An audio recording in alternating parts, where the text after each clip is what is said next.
सानो मिस्टेक गर्नाले कति धेरै मेहनत गरेर बनाएको केक सबै खेरा गयो। यो भिडियोहरू चाहिँ मेरो निकै अगाडिको हो। म माइत गएको थिएँ। म माइत गएको बेला चाहिँ दिदी र म भएर नानीहरूलाई केक बनाइदिउँ न त भनेर केक बनाउनलाई हामीले ट्राई गरेका थियौँ। अनि त्यतिखेरको यो भिडियोहरू हो। अनि यो केक बनाउँदाखेरि चाहिँ हामीले एउटा सानो मिस्टेक गरेछौँ कि हामीले चाहिँ दुई खालको केक बनाउनु खोजेको थियौँ। एउटामा चाहिँ अन्डा हालेर होइन, एउटा चाहिँ अन्डा बिनाको केक बनाउनु खोजेको थियौँ। सबैजनालाई हुन्छ, अब अन्डा खानेलाई पनि अन्डाको केक हुन्छ, अनि अन्डा नखानेलाई पनि हुन्छ, अब घरमा मम्मीहरूले पनि खानुहुन्छ भनेर बनाउन खोजेको थियौँ हामीले चाहिँ।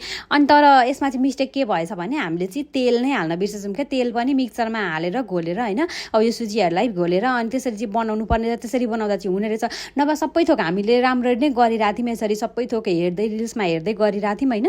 अब हुन्छ होला भन्ने सोचेर हामीले पनि अब त कराईमा नुन हालेर अनि त्यसको माथिबाट स्ट्यान्ड राखेर अनि त्यसरी बनाएको हो कि। त्यसरी बनाएको सबै कुरा रिल्समा हेर्दै हेर्दै गऱ्यौँ, तर त्यो तेल हाल्नलाई चाहिँ हामीले बिर्सेछौँ कि। अनि त्यो तेल नै नभइसकेपछि चाहिँ कस्तो साह्रो हुँदो रहेछ कि, नरम पनि नहुने रहेछ। रै पनि जेने तेने यतिको बनायौँ। अनि बनाइसकेपछि यो चाहिँ सुरुमा अन्डा हालेको नानीहरूलाई हुन्छ, नानीहरूले खाने भन्दै थियो। अनि मैले नानीहरूलाई चाहिँ काटेर दिइहाल्नु पर्यो भनेर अनि यसरी काटेर खाना दिएँ।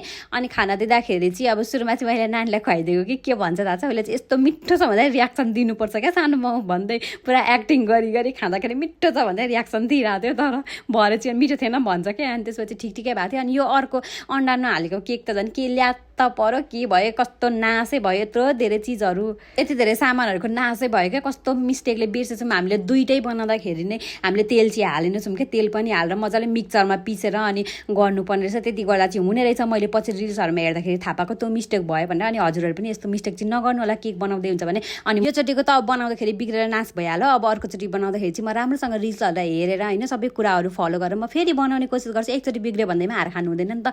मलाई फेरि बनाउन मन चाहिँ यो चाहिँ म राम्रोसँग अनि सबै हेरेर राम्रो मिस्टेक नगरिकन फेरि बनाएर खानेछु। मलाई चाहिँ एकदम धेरै खानु मन लागिरहेछ क्या। Thank you for watching, bye by.